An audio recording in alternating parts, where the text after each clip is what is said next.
Hi friends, how are you. चलिए बात करेंगे आज थाई कास्टिंग के आईपीओ के बारे में, जो कि फरवरी 15 से फरवरी 20 के बीच में आ रहा है। ये एक ऑटो इंडस्ट्री का आईपीओ है और आपको तो पता ही है कि भी ऑटो इंडस्ट्री खूब अच्छी तरह से बूम कर रही है। चाहे आप कौन से भी शेयर ले लीजिए, टू व्हीलर्स के, फोर व्हीलर्स के, लेकिन ऑटो इंडस्ट्री में काफ़ी बूम कर रही है। तो एक एज तो इसको मिलता है कि definitely this IPO can perform better. But first of all हम ये समझते हैं कि कंपनी करती क्या है। थाई कास्टिंग, थाई कास्टिंग ये एस्टेब्लिश हुई थी 2010 में। और ये जो काम करती है, ये करती है हाई प्रेशर डाई कास्टिंग का काम करती है। अब हाई प्रेशर डाई डाई क्या होता है मैं आपको बताता हूँ कि जैसे कि ये हमने जैसे काफ़ी स्टील्स अगर बहुत ही प्रेशर से हम उसे हीट कर देंगे तो वो बिल्कुल लिक्विड बन जाएगा, येलो लिक्विड बन जाएगा, वो उस फॉर्म पे आ जाएगा। और वो उस फॉर्म पे होगा जैसे कि आप देखिए कि लावा जब होता है, जब हमने वॉल्केनो जब होता है, एरेप्ट होता है, तो जब येलो कलर का जो लावा निकलता है उसी तरह का ये येलो कलर का लिक्विड निकलेगा। और ये लिक्विड, ये जो इंस्ट्रूमेंट्स हैं इनके पास, जैसे कि इंस्ट्रूमेंट्स होते हैं for an example like confectionery में क्या होता है कि जैसे पहले बिस्किट्स बनाते हैं, तो बिस्किट्स हम कैसे बना रहे हैं कि हम मिल्क और मिल्क प्रोडक्ट लेंगे, उसमें चॉकलेट डालेंगे, शुगर डालेंगे, जब वो मिक्स कर देंगे तो उसमें लिक्विड होता है। और उसके बाद हमारे पास कुछ मतलब कि स्टाइलिश के वो पैक्स होते हैं जिसमें बिस्किट के पैक्स होते हैं, जो हम बिस्किट्स में डालेंगे, उसको डालेंगे और फिर ओवन में डाल देंगे और उसके बाद वो बिस्किट्स तैयार होगा सेम वे पे। This is the way. इसमें भी है ये इतना जो हाई प्रेशर का जो लिक्विड होगा जो येलो कलर का, वो हम डालेंगे इनके जो ऑलरेडी जो ब्रैकेट्स होती हैं उसके अंदर डालेंगे। और उसके अंदर जब डालने के बाद उसको काफ़ी वापस से प्रेशर में काफ़ी हीट करेंगे और then will be getting like lot of mounts, engine mounts मिलेंगे, हमें हमें ट्रांसमिशन के माउंट्स मिलेंगे। और वो माउंट्स क्या करते हैं कि जो भी जब इंजन स्टार्ट होता है तो उसकी जो वाइब्रेशंस होती हैं उसको वो रोकते हैं। और सेम वे में अगर ट्रांसमिशन होता है उसकी भी जो वाइब्स होती हैं वो उसको रोकते हैं। तो इस तरह से इनकी जो फर्स्ट बिजनेस है वो ये वाला है। सेकंड है इनका मशीनिंग है। Machining ferocious and non ferocious के बारे में आता है कि सीएनसी मशीन्स इनके पास होती हैं और ये सीएनसी मशीन्स की मदद से जो भी किसी भी इनको मेटल्स को अगर शेप देनी होती है तो ये उसको शेप भी दे सकते हैं, प्रिसाइज शेप दे सकते हैं ये इन मशीन से। उसके बाद इनका एक और जो थर्ड सेगमेंट है वो आती है induction heating and quenching. Induction heating क्या होती है, मैं जस्ट आपको एक एग्जांपल से समझाता हूँ कि जैसे कि आप ये देखेंगे, यहाँ पर वो एक मेटल को डालेंगे, इसके अंदर एक मेटल डालेंगे और ये जो हीटिंग कॉइल्स होते हैं जो येलो कलर के आप देख रहे हैं, तो ये इसके अंदर ये येलो को ये डालेंगे और उसके बाद ये जो हीटिंग कॉइल्स होते हैं ये यहाँ पे आके जो इस मेटल के बाहर इसमें शेप्स दे सकते हैं। तो इसमें जो फुल बॉडी का जो मेटल होता है उसमें इसमें कोई ये किसी भी तरह का इम्पैक्ट नहीं करेंगे। और उसके बाद इसी को ये क्वेंचिंग में डालेंगे। क्वेंचिंग क्या है कि उसके बाद उसी चीज़ को बिल्कुल आप बिल्कुल ठंडा कर देंगे, क्योंकि इतना हाई प्रेशर होता है, इतनी हाई प्रेशर हीट होती है, उसके बाद क्वेंचिंग करके ये ठंडा कर देंगे। तो ये थोड़ा प्रोसेस था, थोड़ा I have tried my best to explain you. और ये इसके इससे ये इनके जो प्रोडक्ट्स होते हैं वो जैसे कि इंजन माउंटिंग होती है कि जिससे कि इंजन की वाइब्रेशन ना हो। ट्रांसमिशन, जब आप कार की जो ट्रांसमिटिंग करते हैं लाइक गियर्स चेंज करते हैं तो वहाँ की माउंटिंग होती है, उसमें भी वाइब्रेशन ना हो। उसके बाद आप स्टीयरिंग, जो स्टीयरिंग देखते हैं कार की, उसके बाहर की जो जो अंदर की बॉडी होती है लाइक स्केलेटन होती है, क्योंकि बाहर में तो सब कुछ हम देखेंगे, लेकिन जो अंदर की जो बॉडी होती है लोहे वाली, जो फर्स्ट बॉडी होती है जिसके ऊपर सारी लेयर्स आती हैं, उस पे वो भी ये बनाते हैं। और ये आईपीओ 15 फरवरी से लाइक एक दिन पहले ये आ चुका है, 15 फरवरी से 20 फरवरी के बीच में रहेगा। इस आईपीओ का जो प्राइस बैंड है वो है 73 रुपीज़ से 77 रुपीज़ का। और ये आपको पर लॉट पे 1600 शेयर्स मिनिमम लेने होंगे, उससे कि इसका प्राइस, टोटल प्राइस जो बनेगा वो होगा पर लॉट 1,23,200 रुपीज़। और इस आईपीओ से अराउंड ये कंपनी 47 करोड़ रुपीज़ लेगी। और ये 47 करोड़ रुपीज़ 37 करोड़ ये कैपिटल एक्सपेंडिचर में खर्च करेंगे और बाकी का जो पैसा है वो करेंगे जनरल कॉर्पोरेट पर्पस के लिए। और अगर हम इसकी मार्केट कैप देखें तो अपर ब्रांड के हिसाब से जो मार्केट कैप बनेगी वो होगी 178 करोड़ रुपीस। और इसकी जो एंकर बुक थी वो थी अराउंड 13.3 करोड़ रुपीस की, जो प्रॉपर तरीके से सब्सक्राइब भी हुई है, फुली सब्सक्राइब हुई है। और इसको 2 एंकर इन्वेस्टर्स ने इसको लिया है। वो दोनों के दोनों anchor investors like they are local, not like a mutual fund और not like DIs, FSIs, renowned FSIs। और फ्रेंड्स, इनका प्लांट जो है वो है तमिलनाडु में, और इनके टोटल एम्प्लॉयज़ 132 हैं। और उसमें से एक बहुत ही अच्छी स्ट्रेंथ इनकी R&D पर भी है। उसमें अराउंड 47 एम्प्लॉयज़ काम करते हैं। तो ये कंपनी R&D को काफ़ी इंपॉर्टेंस देती है, और दैट्स वाई इसमें इतने एम्प्लॉयज़ काम भी कर रहे हैं। और इनके काफ़ी क्योंकि इनके प्रोडक्ट इतने अच्छे हैं, इसलिए इनके काफ़ी अच्छे क्रीमी कस्टमर्स भी हैं, लाइक हुंडई, मारुति, टाटा, किया, Mahindra, royal Enfield, Eicher motor जो है, ऑल आर देयर कस्टमर्स। तो ये काफ़ी इनके क्रीमी कस्टमर्स भी हैं। और अगर आप देखेंगे इस सेक्टर की जो ग्रोथ है, इंडस्ट्री वाइज जो ग्रोथ हो रही है, वो होगी $72.9 बिलियन की अभी है। और आने वाले टाइम पे this will be around $121 billion. और जो कि 5.6% कैगार के हिसाब से नेक्स्ट 10 ईयर्स में अच्छी तरह से बढ़ेगी। और अगर हम इंडिया की बात करें तो इंडिया में इसकी और भी ज़्यादा ग्रोथ है, क्योंकि एक तो इंडिया में तो मेक इन इंडिया का कॉन्सेप्ट अभी चल रहा है, और इन इंडस्ट्रीज़ को काफ़ी प्रमोट भी किया जा रहा है। जो ऑटो इंसिलरी कंपोनेंट्स बना रही हैं उनको काफ़ी प्रमोट भी किया जा रहा है, which is again beneficial for them. Infrastructure भी हमारा काफ़ी अच्छे तरीके से बढ़ रहा है, अगेन इनडायरेक्टली इनको भी काफ़ी अच्छा बेनिफिशियल उसके कारण मिल रहा है।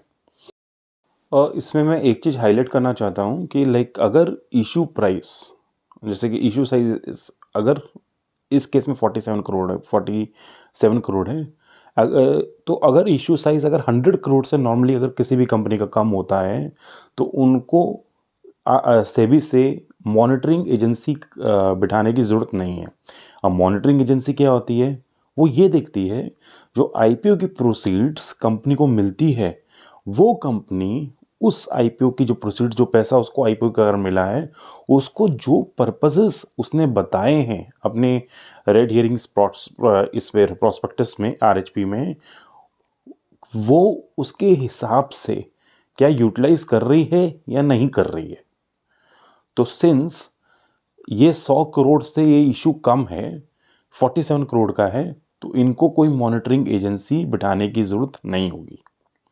तो जो भी कंपनी अगर 100 करोड़ से ज़्यादा का अपना IPO लेकर आती है, उसको मॉनिटरिंग एजेंसी बिठानी पड़ती है, और मॉनिटरिंग एजेंसी वो ऑडिट करती है और बताती है कि भाई जो आपने जो पैसा IPO से लिया है वो ठीक तरीके से आप खर्च कर रहे हो उन ऑब्जेक्टिव्स के से, जो ऑब्जेक्टिव्स आपने प्रोस्पेक्टस में डाले हैं, रेड हियरिंग्स प्रोस्पेक्टस में, या नहीं। और ये इनको सेबी को बताना भी होता है। तो अगर आप किसी भी कंपनी को फॉलो कर रहे होंगे जिसका IPO निकला है 100 करोड़ से ज़्यादा, उनकी अनाउंसमेंट्स, कॉर्पोरेट अनाउंसमेंट्स में उनको ये डालना पड़ता है। सिंस ये कंपनी जो को सिर्फ 47 करोड़ का ही ये IPO है, तो इस कंपनी को नहीं डालना पड़ेगा। और इन कंपनी को जो डालना पड़ेगा वो सिर्फ बोर्ड ऑफ डायरेक्टर्स और जो ऑडिट कमेटी बताएगी कि हाँ हमारा पैसा यहाँ पे खर्च हुआ है, और वो दोनों अगर अप्रूव कर देंगे तो दैट विल बी सफिशिएंट। तो just wanted to bring this to your notice. और ये कंपनी जिस तरह आपको पता है ये तो B2B कंपनी है, और इसके अगर ग्रोइंग फैक्टर्स अगर हम देखेंगे तो जैसे एक तो मैंने आपको बताया कि गवर्नमेंट काफ़ी अच्छा मेक इन इंडिया भी कर रही है, और ये काफ़ी इंफ्रास्ट्रक्चर भी काफ़ी बूम कर रहा है। साथ ही साथ अगर आप देखेंगे जो एल्युमिनियम है, अब क्या हो रहा है कि गवर्नमेंट काफ़ी फोकस कर रही है कि जो कार्स में जो प्रोडक्ट डलें वो एल्युमिनियम के हों, लाइट वेट हों, but on the same side वो सेम पावरफुल भी रहेंगे पर वो लाइट वेट भी होंगे। तो गवर्नमेंट इस पर काफ़ी ज़्यादा फोकस भी कर रही है। और अगर आप इनके इसी कंपनी के बारे में बताता हूँ कि इस कंपनी के ऊपर जो फाइनेंशियल्स हैं वो बहुत ही ज़बरदस्त स्ट्रॉन्ग हैं इस समय, कि इनकी जो रेवेन्यू था वो 20 करोड़ का था इनके फाइनेंशियल्स में, और फाइनेंशियल 21 में, वो फाइनेंशियल 21 में 20 करोड़ का जो रेवेन्यू है वो 23 में बढ़कर फाइनेंशियल 23 तक 49 करोड़ का हो गया है। और इनका जो प्रॉफिट था फाइनेंशियल 21 पे वो अराउंड 40 लाख का था, और वो फाइनेंशियल 23 में बढ़ के 5 करोड़ हो गया है। तो यहाँ पे इनका जो रेवेन्यू और प्रॉफिट बहुत अच्छी तरह से बढ़ा है फाइनेंशियल 21 से 23 में। लेकिन अब सबसे इंपॉर्टेंट चीज़ है, जो लास्ट 6 मंथ्स का जो रेवेन्यू है वो 48 करोड़ का हुआ है। अप्रैल 23 से सितंबर 23 के बीच में 48 करोड़ का रेवेन्यू हुआ है, और इनका प्रॉफिट 8.6 करोड़ हुआ है। तो आप जरा ये देखिए कि इनका जो 6 मंथ्स का जो इस समय का रेवेन्यू हुआ है और 6 मंथ्स का जो प्रॉफिट हुआ है वो लास्ट के होल ईयर से भी ज़्यादा हुआ है। तो इनकी ग्रोथ काफ़ी स्ट्रांग है, और मैनेजमेंट ये बोल रही है कि इनकी ग्रोथ इसी तरह से आगे बढ़ेगी। तो which is very positive sign. और अगर इनके फाइनेंशियल्स में अगर बोरिंग की बात करें तो फाइनेंशियल 21 में इनकी बोरिंग थी 13 करोड़, जो कि बढ़ के फाइनेंशियल 23 में 30 करोड़ हो गई है। बट इसके आगे अगर हम देखेंगे जो 6 मंथ्स की बोरिंग है वो भी इनकी काफ़ी बड़ी है, और जो 30 करोड़ जो बोरिंग थी फाइनेंशियल 23 में मार्च 23 की जो 30 करोड़ थी वो बढ़ के 78 करोड़ रुपीस हो गई है सितंबर 23 में। तो इनकी बोरिंग काफ़ी बढ़ चुकी है, और तभी इनका डेट टू इक्विटी रेशो 1.85 आ रहा है। और अगर इनके जो वैल्यूशंस अगर हम देखेंगे तो इनका जो ईपीएस अर्निंग पर शेयर है फाइनेंशियल ईयर 23 में मार्च 23 तक वो था 3 रुपीज़ पर शेयर। उसके बाद ये बढ़कर 6.3 हो गया है जो लास्ट 6 मंथ्स के। क्यों हुआ है? क्योंकि मैंने आपको बताया कि इनकी बहुत अच्छी सेल्स हुई है, इनका प्रॉफिट भी बहुत ही ज़बरदस्त बढ़ा है। तो इसके कारण इनका जो ईपीएस है वो 6 मंथ्स का वो 6.3 हो चुका है। और उसके हिसाब से अगर हम वैल्यूएशन देखें तो फाइनेंशियल 23 के हिसाब से इनको जो पी मिल रही है वो मिल रही है 26 की, लेकिन जो लास्ट 6 मंथ्स के हिसाब से देखें तो शेयर काफ़ी चीप हो गया है, क्योंकि इसकी वैल्यूएशन अगर हम देखेंगे तो वो सीधा पी रेशो 12 तक पहुंच गई है। और इसी में इन्होंने अपना जो डीआरएचपी में जो अपना कॉम्पिटिटर रखा है वो एंड्योरेंस टेक्नोलॉजी रखा है, और एंड्योरेंस टेक्नोलॉजी की अगर आप देखेंगे पी रेशो 41 है। हालांकि आपको ये भी देखना पड़ेगा कि क्योंकि एंड्योरेंस टेक्नोलॉजी का डेट टू इक्विटी नील है, उनके पास that is completely debt free company, but यहाँ पर डेट है 1.85 का। और कंपनी जो आईपीओ लेके आ रही है कंपनी ने बिल्कुल क्लियर लिखा हुआ है कि वो कैपिटल एक्सपेंडिचर के लिए 37 करोड़ डाल रही है, उनका कोई प्लान रीपेमेंट करने का नहीं है। So they have a vision for growth right now. और अगर आप इनका रिटर्न ऑन नेटवर्थ देखेंगे वो 40% प्लस पे चल रहा है, और इनके पैट मार्जिन्स फाइनेंशियल 21 में 2 थे, जो कि अब रफली मोर देन 10% तक इसके पैट मार्जिन्स बढ़ चुके हैं। तो ये तो फाइनेंशियल्स था। अब हम बात करते हैं इसके ग्रे मार्केट प्राइस के बारे में।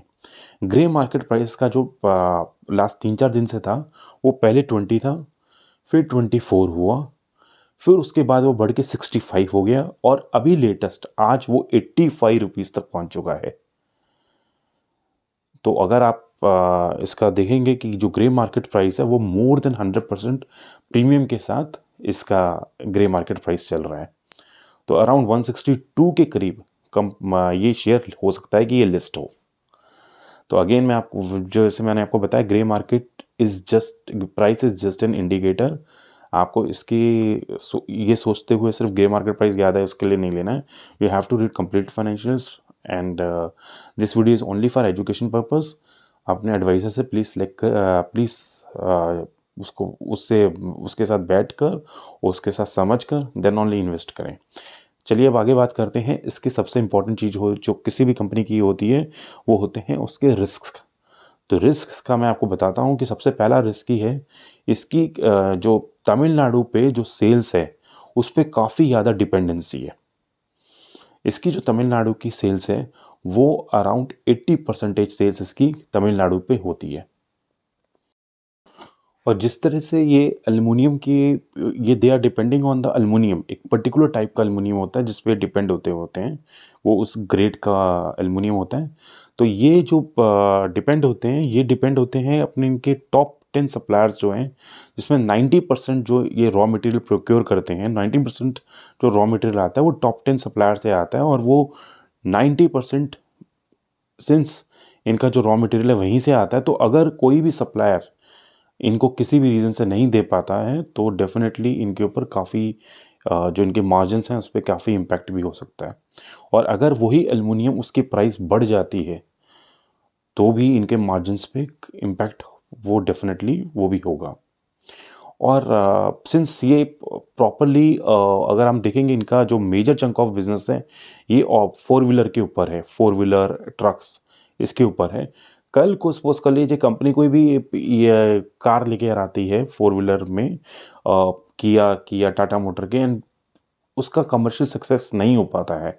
कमर्शियल सक्सेस मीन्स कि वो कार ज़्यादा चल नहीं पाती है, तो they will be into utter loss. क्योंकि इनके पास कोई लॉन्ग टर्म कॉन्ट्रैक्ट नहीं है कि कोई कंपनी इनको लॉन्ग टर्म कॉन्ट्रैक्ट देती है, टाइम पीरियड का देती है कि 6 मंथ्स 1 ईयर तक हम आपसे ही सामान लेंगे, मतलब नॉट लाइक दैट। क्योंकि कल को वो अगर कार नहीं चलेगी तो इनसे they will not, the company will not by the product. इनका जो भी एग्रीमेंट होता है वो इस तरह से डिफाइन होता है कि they will tell about the quantity, this is what you have to deliver to us within so much of time. इसमें कोई लॉन्ग टर्म कॉन्ट्रैक्ट भी नहीं होता है। तो ये एक प्रॉपर तरीके से आप देखेंगे, ये डेफिनेटली इनका एक रिस्क है। और ये इसी के साथ इन्होंने क्या किया था कि लास्ट टाइम इनको लगा था कि एक पर्टिकुलर कार है क्या जो जिसकी सक्सेस होगी, और इनको अच्छा कॉन्ट्रैक्ट मिला था, थिंकिंग दैट कि ये कार सक्सेसफुल होगी। ये लोग सोच रहे थे कि लैंड और ये सब बाय करने का, लेकिन वो कार सक्सेसफुल नहीं हो पाई थी। तो इन्होंने अपने DRHP में बिल्कुल क्लियरली ये बात लिखी हुई है, because of that they can not, this is a risk. Because जो इनको कॉन्ट्रैक्ट मिलते हैं, जो भी OEM से जो भी कॉन्ट्रैक्ट मिलते हैं मारुति की या से एंड ऑल दैट से, वो टाइम फ्रेम के लॉन्ग टर्म के नहीं होते हैं। They will just give the quantity कि इतनी क्वांटिटी इतने टाइम पे चाहिए। तो this is a risk. Second, इनके जो उनको जो सप्लाई करनी होती है, उनके जो मटेरियल्स होते हैं वो काफ़ी प्रिसाइज होने चाहिए। देर वर सम केसेस कि जहाँ पर इनके जो मटेरियल्स हैं वो प्रिसाइज नहीं हुए थे, तो इनको काफ़ी डैमेज भी लगा था। तो उसके अगेंस्ट भी इन्होंने DRHP के अंदर ये लिखा हुआ है। So that is also a risk. इनकी अगर लिटिगेशंस की बात करें, विच इज़ अगेन इनके रिस्क में है, इनके ऊपर 2 केसेस का लिटिगेशंस हैं, और दोनों के ही ये दोनों वो इनकम टैक्स के केसेस हैं जिसका इन पे लिटिगेशंस हैं। एक केस में इनको 32 लाख रुपीस की नोटिस है कि TDS का नोटिस है कि आपने TDS कम काटा है, तो फिर इसलिए 32 लाख का नोटिस इनके पास है जो इनको पे करना है। और एक नोटिस इनका 2018 का है जिसमें कि अराउंड जो इनकम टैक्स डिपार्टमेंट है उसने अराउंड 6.95 लाख रुपीस इनसे मांगा है, वो भी टैक्स के ही पर्पस के कारण मांगा हुआ है। तो इनके 2 केसेस हैं जिसमें कि दे हैव टू पे 39 to 40 lakh rupees. So this was about their litigation. और ये जो 2 सेक्टर्स पे काम कर रहे हैं जिन जहाँ पे इनकी सेल्स होती है, वो एक तो 4 व्हीलर ऑटोमेटिव है और एक कंस्ट्रक्शन और पावर सेक्टर होता है। तो अगर इनकी ऑटोमेटिव या कंस्ट्रक्शन पावर सेक्टर में कोई भी डिमांड अगर ओवरऑल अगर कम होती है तो डायरेक्टली इनके ऊपर असर पड़ेगा। और सिंस कि इनकी डेट काफ़ी ज़्यादा है, तो इनकी जो फाइनेंसिंग कॉस्ट, जो इंटरेस्ट कॉस्ट है, वो भी इसकी काफ़ी ज़्यादा है जो इनको सर्विस करनी पड़ रही है। और IPO में ऑलरेडी मैंने आपको बताया है कि ये they are not going to repay the debt, तो इनको ये इंटरेस्ट कॉस्ट इनको देनी पड़ेगी। तो वो भी इनके मार्जिन्स को कम करेगा। और इस बिज़नेस में वर्किंग कैपिटल की जो रिक्वायरमेंट होती है वो भी काफ़ी ज़्यादा होती है।